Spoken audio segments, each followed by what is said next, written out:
It was the crowds. It felt like the Queen was Taylor Swift. I mean, honestly, the crowds were enormous and they were cheering and it was just electric. This is the Queen who's got to approve this, but this is her husband who's been taken into hospital and it's obviously worrying for her. So I think it's balancing the incredibly personal with the public as well. Hi, I'm Bronte Coy, news.com.au's royal reporter, and as you may have noticed, I'm not your usual host. In a bit of an ironic swap, Matt is currently in Australia covering the King and Queen's royal tour, and I'll be here filling in while he's gone. So I'm very excited to tell you that with me in the studio is Ailsa Anderson, who is the Communications and Press Secretary to the late Queen Elizabeth II for 12 years. So when it comes to what goes on behind palace doors, she certainly knows a thing or two.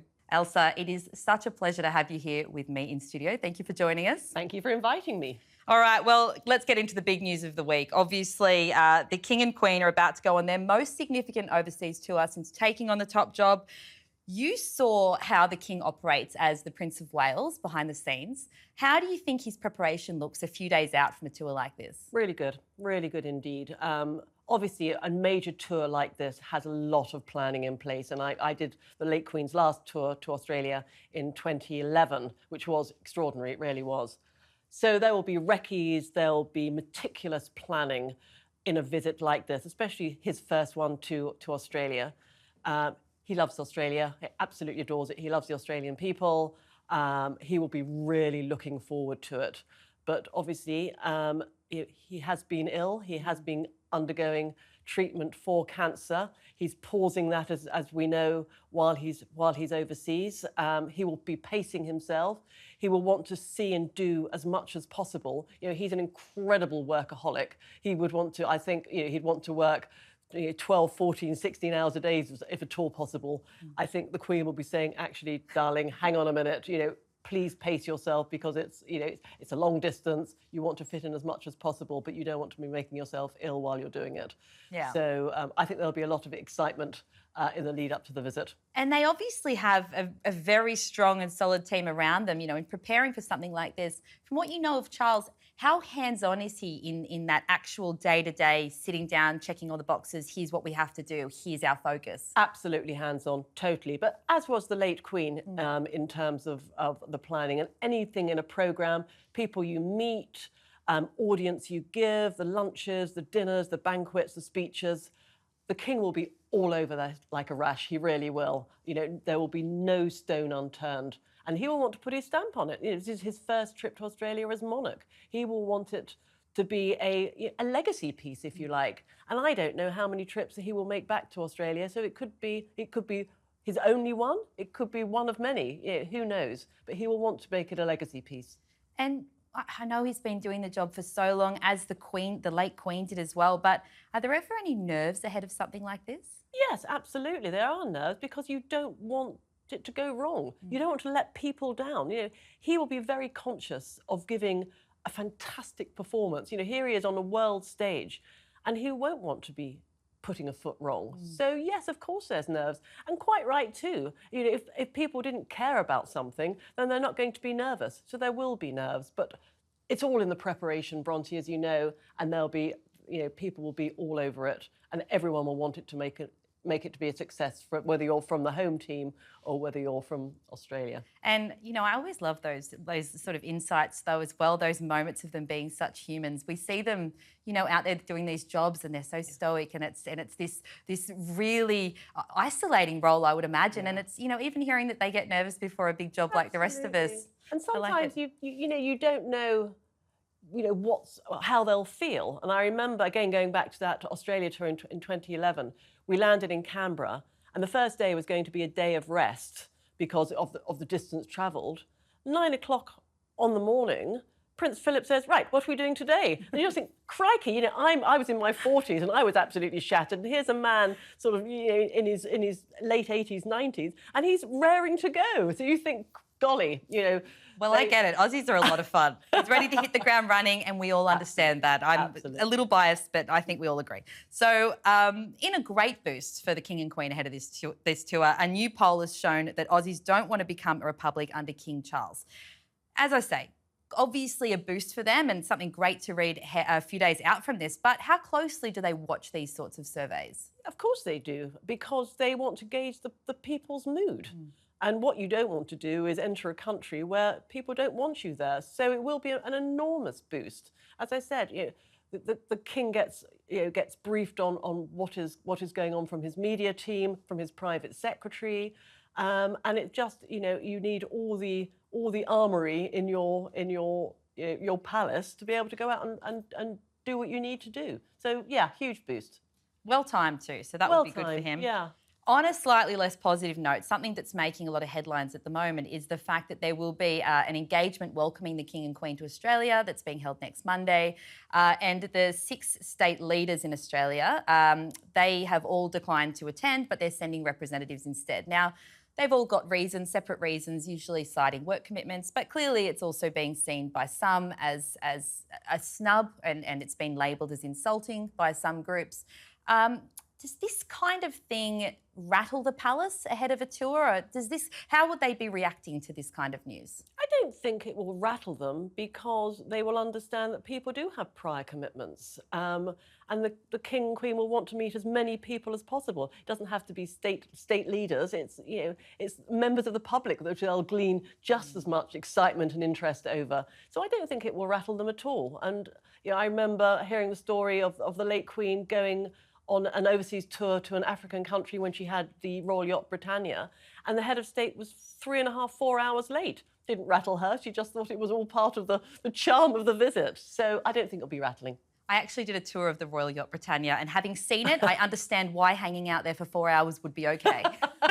I would be fine, days on end, in fact. Not a problem. I'm sure you've got your own roll off at home. Yeah, very similar. So I want to speak more, as we've mentioned, you were with the late Queen on that tour of Australia in 2011. It was actually the last tour of a reigning monarch that we had there. And gosh, as they did all over the world, Aussies loved Queen Elizabeth II. So, being there with her on that tour, I really want to know your side of it. What's your memory of that tour? Oh my gosh, just the crowds, I think. I mean, it was a really full-on tour. So we started in Canberra, then Brisbane, Melbourne, and ended up in Perth. And it was lovely going to Perth, because my dad was in the Royal Navy and he was stationed to Fremantle for 3 years. So we actually had a visit to Fremantle, which was, it was almost like stepping back in and seeing how what my dad did. But it was the crowds. It was. I remember the big Aussie barbecue in Perth, which was the last big event, and it felt like the Queen was Taylor Swift. I mean, honestly, the crowds were enormous, and they were cheering, and it was just electric. And the media always like to say, this country, how long are you going to have a monarchy in Australia? But coming back, you think there's no way is it going to become a republic, because the crowds, the genuine, people, just the adoration. And it was a real boost for the Queen as well and Prince Philip, because you never know how many people are going to be interested, but clearly they were. Yeah. And Brisbane, we got off the boat, and I've never seen so many people, and people waiting in that, that heat, that intensity, but waiting to catch a glimpse of the Queen and Prince Philip. I mean, it was electrifying. It really was. You must have had a day with them on this trip where they sort of turned to each other at the end of it and like, how good was that? I've paraphrased. I don't think the Queen said it exactly like that. But was there... Can I have a drink, please? How good was that? Should we pour one? Was there a day that you remember like that where they just reached the end of it and they thought, wasn't that fantastic? They would say that about most trips, to be honest, Bronte, and not necessarily the big overseas trips. What I found remarkable about the late Queen is coming back from even a domestic trip in the United Kingdom, whether it be a school or a church visit or going to open a library, something. And the Queen would always find something interesting to see or do, which is pretty remarkable after being on the throne for 70 years. And she would come back and we would stand by her private lift in Buckingham Palace and she would say, "Did you hear what that little boy said?" Or "Did you hear what that teacher said? Wasn't that interesting?" And I think, how remarkable is that you've been on the throne for that length of time, but you still find something of interest about any visit. And I think that showed the level of curiosity she still had at that age. And something else I'm always really interested in is you were basically, let's call you right-hand man for the Queen on these trips. What does that actual working relationship look like on one of these really jam-packed tours between the monarch and their press secretary? Like, what does an actual day look like for the two of you working together? I don't think there is an actual day, to be honest. It's really important to build in downtime. So, and the Queen's greatest confidant on those visits was her husband. He may have been the consort, but he was also, her strength and stay, as she said many times. So, it was important for them to have that bit of downtime and talk about how the day had went, or whether we could have done anything better, or did we meet the right people, or what was in the media. I mean, the Queen had a vociferous appetite of reading all the media, Right. And wanted to be briefed and wanted to know what had been spoken about. Obviously, today, with social media, it's much more, I suppose, impactful than it was then. But she had a healthy curiosity about what was being said. So that's really interesting that she took that time still to really deep dive into the media reaction, because again, after so many years on the throne, I wondered if she'd have an ability to tune that out or would need to do that at certain points. She was interested. I mean, we had, for the Diamond Jubilee, we arranged a press reception, a media reception. And you always worry how that's going to go, because it's your suggestion. You've got 300 journalists there. Not some of them haven't been particularly sympathetic to the monarchy. Yes. And I remember the last one, and walking with the Queen to her private entrance after the reception had finished. And I said, I hope that was all right, Your Majesty. I hope you. And she said, actually, I found it really enjoyable. And you think, I can pay the mortgage now. I can live to work another day. But again, surprising. Always, she never failed to surprise me. So it seems like, and correct me if I'm wrong here to sum it up, but it does seem like she had the ability to take in any sort of feedback about her performance, although it was very positive, obviously. Yeah. The media reactions to her were very positive, but she was able to sort of take on any criticism and move past it. It didn't seem to impact her greatly.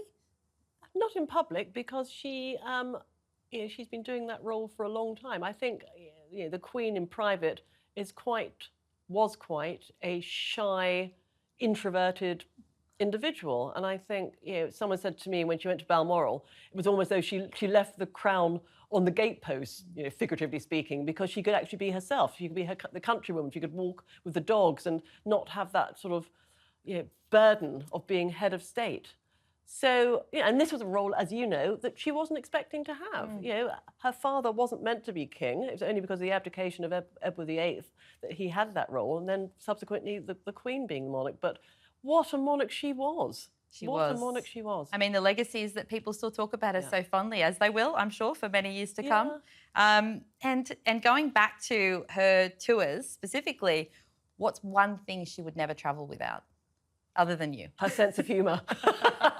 You need that on a tour, right? Her sense of humour. And you know what, Bronte, the thing that she loved more than anything was something that wasn't meant to happen.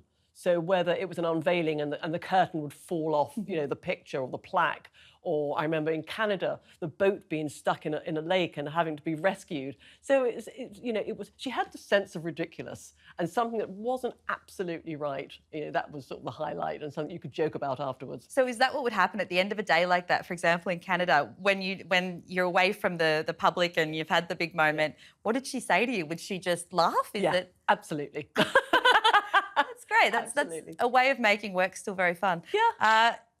Well, actually, on that, in his memoir, one of my favourite parts of Harry's reflection on the Queen was he talked about how his grandmother and Prince Philip would always have a laugh when things went wrong. He talked about that as well. So that's definitely your impression as well. Absolutely. Because everything, especially when everything is so meticulously planned, there's something to be mucked up. Yay. Happy days. Well, on that, these tours are, as you say, there's recce's done months in advance. Everything's planned out as fine-tuned as it can possibly be. But of course, when you're out in public and out and about, things can always happen. Do you I don't want to trigger you right now, but do you have any memories of being away from home on one of these tours and fielding some late night calls? Were there ever any moments where things went a bit awry? That's a good question. I'm trying to recollect.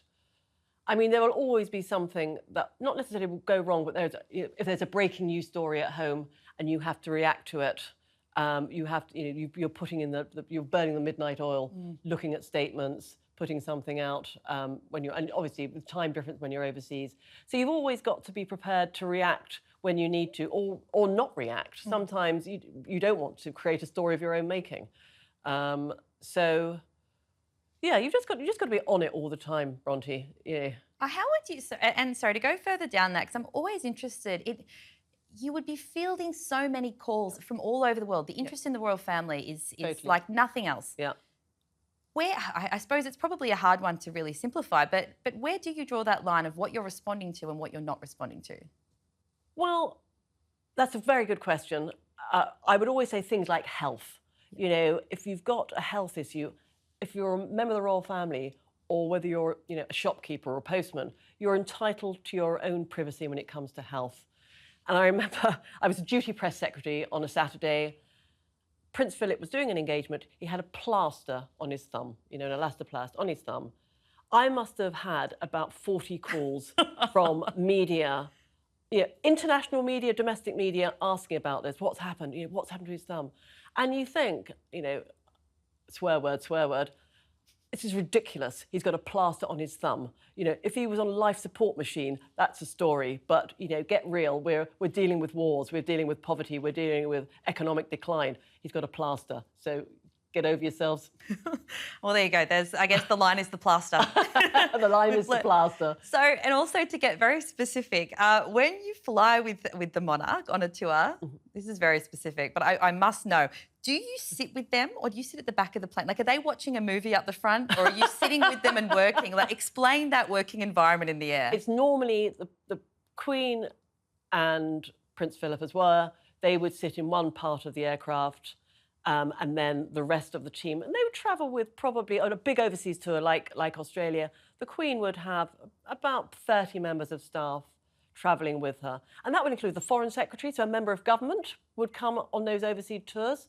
Obviously, the press, security, secretaries, the private secretary, and then there would normally be two private secretaries, so one dealing with the actual visit, and the other private secretary, the principal private secretary, dealing with the constitutional affairs, because the state of Commonwealth, realms, government goes on, even if the Queen is out of the country. So looking at all of the other things that are not related to the tour. Ladies in waiting clearly would go on the tour. So a sort of people looking after the travel, the logistics, where we need to be in X number of areas. So it's a complicated, complex group of people that deliver a royal tour. Yes, so quite an ecosystem you're describing in the air there. So what would be one of the calls or one of the things you would worry about ahead of a tour? What would be a nightmare scenario unfolding that you'd be going, please don't happen while we're here? A breaking story at home. Weather. So I certainly know with the Prince and Princess of Wales, they were on a trip, I think it was Pakistan or India, and the weather was so bad that they were halfway to a venue on an aircraft and it had to be abandoned and come back. So logistics is always an issue. As I said, a breaking story which might completely torpedo the royal tour in terms of coverage. And what they want to do is shine a spotlight on people that wouldn't necessarily be in the public domain. So if they went to Australia and visited a charity, or were looking at a patronage, or meeting Indigenous people from different parts of Australia, and a story breaks that means they don't get the coverage, that will be a shame, especially with all the hard work that's been brought in previously. Yeah, absolutely. And of course, in the role, some things are out of your hands, but things will always unfold. And you were in that role for so many years. I know. I'm only 21, really. I know, and you look fantastic. Not a day over 20 either. So what for you was the most challenging thing that came up during that time? What was the most difficult thing you had to deal with? It would have been health, I think. And remembering that they might be royalty, but they're human beings as well. And Yeah, I remember near Christmas, and I was at home, and I hadn't wrapped any presents, and I hadn't prep had gone by the wayside, and I got a call from the private secretary at Sandringham to say Prince Philip had been taken into hospital and there was a problem with his heart. And obviously, as a comms person, the thing you need to do is you need to prepare a statement. You need to make sure all your stakeholders know about it. And you sometimes forget that actually this is the Queen who's got to approve this, but this is her husband who's been taken into hospital and he had to have a stent put in his heart. And it's obviously worrying for her. And I'm on her back saying, can you approve this statement, ma'am? Can this, we need to do this, we need to do that. So I think it's balancing the incredibly personal with the public as well. It's again, it's touching on that idea of them as the public-facing person that we all think we know. And we all have ownership. We all think that they belong to us. Yes, absolutely. And then there's that private aspect, like you say, where the Queen gets the call that her husband needs to go to hospital. How different is the public perception of these senior figures as opposed to the ones that you know? Do you think it's quite similar, or are they very different? I think the royal family, when they're on official duties, they're fulfilling a role in public and sometimes in private as well. When the Queen used to go to Balmoral, she would host heads of state there. She would have the weekend when the Prime Minister would come up and visit. So even though it's meant to be downtime, it's holiday, she's still working through her red box every day. She's still meeting people. So it's not really a holiday. And I think, as I said, we all have almost a sense of entitlement. The monarchy are ours, and we want to know as much as possible about them. So, it's a fine line. It really is a fine line. Thank you so much for coming on and sharing some of these stories. It's been a pleasure. It's been a pleasure coming on. Thank you so much. That's it for today. Thank you so much for watching. If you've enjoyed the show, let us know in the comments and subscribe to the channel so you never miss an episode.